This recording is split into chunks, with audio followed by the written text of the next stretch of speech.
Naimbag, nga bigat tayo apo, agtugaw tayo. Unang-una, gusto ko magpasalamat sa lahat ng mga iba't ibang ahensya na dumalo sa ating minamahal na probinsya ngayong araw na ito. Of course, gusto ko rin i-acknowledge, iti ayayaten tayo, ti ama, ti probinsya, ti kasinsinmi, ni Apo Gov. Matthew Marcos Manotok.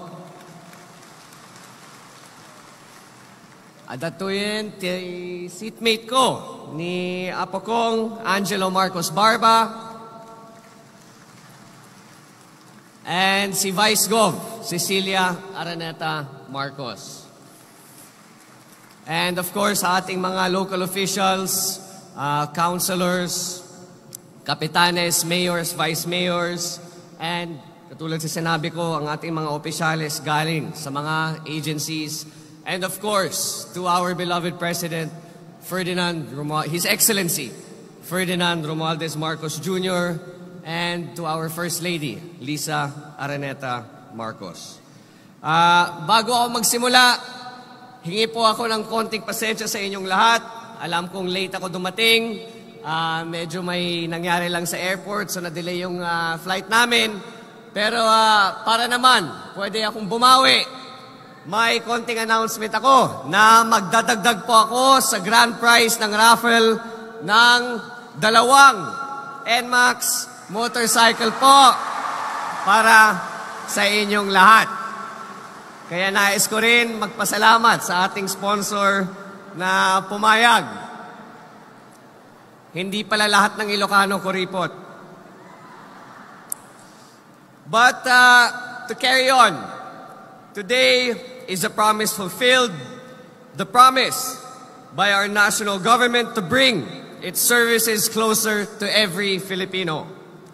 The Bagong Pilipinas Servicio Fair is here to ensure that essential services reach every corner of our nation, from pambansang pabahay applications to the awarding of livelihood kits, AICs, TUPAD, medical and health services, the convenience of passport and wheels, and license renewals, farmer assistance, the reintegration of benefits for our OFWs, and a vast array of government services.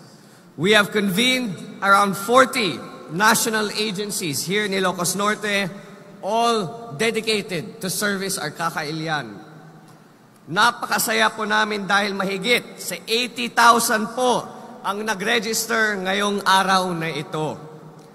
We want every Ilocano to feel and experience the care and support of their government, especially those weathering challenges like the aftermath of Typhoon Egay.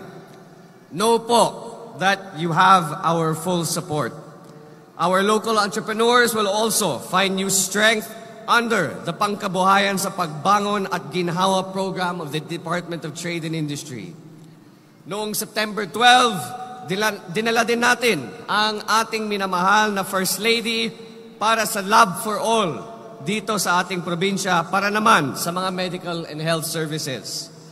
While we converge in Ilocos Norte today, the same spirit is being echoed in Davao de Oro, Leyte, and Camarines Sur. Sinabi po ng ating minamahal na Pangulo sa akin na baka kung dadala ako, baka kung pupunta ako sa Ilocos na naman, sasabihin ng mga ating kababayan na lahat ng serbisyo pumupunta sa Ilocos Norte. So nagpaalam muna si Apo Pangulo na makikita nyo ata sa live feed, andun muna siya, pumunta sa Camarines Sur para ipakita ang kanyang pagmamahal sa ating mga kasamang Bicolano.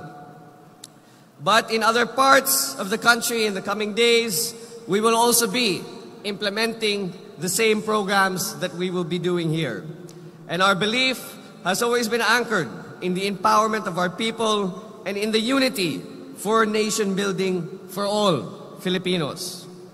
Kaya nais kong magpasalamat sa lahat ng mga kasama nating ahensya, sa lahat ng mga volunteers sa Mariano Marcos State University na ang ating venue mamaya para sa mga iba't ibang serbisyo at lalo na habang andito ako, gusto ko magpasalamat sa aking district office na alam ko hindi pa nakatulog dahil sa walang tigil na pagpaplano at sa lahat ng ginawa nila para sa event na ito. Kaya palakpakan naman natin.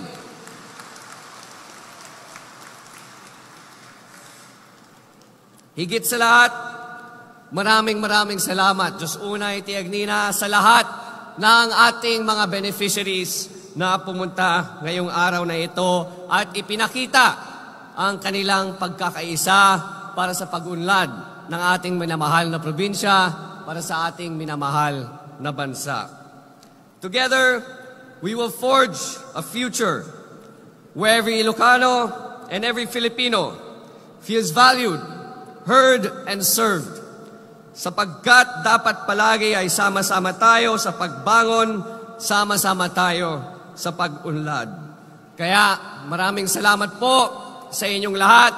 Katulad po sa sinabi ng ating minamahal na Pangulo, adaptuyin iti bagong Pilipinas. Agbiag, Ilocos Norte, agbiag ti Pilipinas apo. Diyos Unay Tiagnina. This is Balitang Ilocos Online.